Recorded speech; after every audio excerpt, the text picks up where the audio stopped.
അമേരിക്കയിൽ അനധികൃത കുടിയേറ്റക്കാരായി എത്തിയ 50 ഇന്ത്യക്കാരെ കൂടി US നാടുകടത്തി. ഡൊണാൾഡ് ട്രംപ് US പ്രസിഡന്റായി അധികാരമേറ്റ ശേഷം രാജ്യത്തെ നിയമ നടപടി നിർവഹണ ഏജൻസികൾ അനധികൃത കുടിയേറ്റക്കാർക്കെതിരെ ആരംഭിച്ച കടുത്ത നടപടികളുടെ ഭാഗമായാണിത്.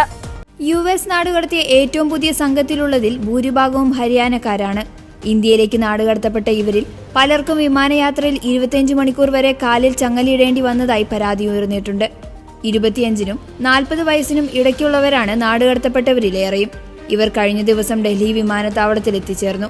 നാടുകടത്തപ്പെട്ടവരിൽ പലരും 35 മുതൽ 57 ലക്ഷം രൂപ വരെ നൽകി ഏജന്റുമാരാൽ പറ്റിക്കപ്പെട്ടവരാണ്. കർണാൽ, അംബാല, കുരുക്ഷേത്ര, യുഗ്മാൻ നഗർ, പാനിപ്പത്ത്, കൈത്താൽ, ജിങ് എന്നീ ജില്ലകളിൽ നിന്നുള്ളവരാണിവർ. നാട്ടിലെത്തിയ ഇവരെ ഡൽഹിയിൽ നിന്ന് ഹരിയാനയിൽ എത്തിച്ച് നിയമ നടപടികൾക്ക് ശേഷം വീടുകളിലേക്ക് വിട്ടെന്ന് അധികൃതർ അറിയിച്ചു. ഈ വർഷം ആദ്യം പഞ്ചാബ്, ഹരിയാന, ഗുജറാത്ത് എന്നിവിടങ്ങളിൽ നിന്നുള്ള നിരവധി ആളുകളെ ട്രംപ് ഭരണകൂടം നാടുകടത്തിയിരുന്നു.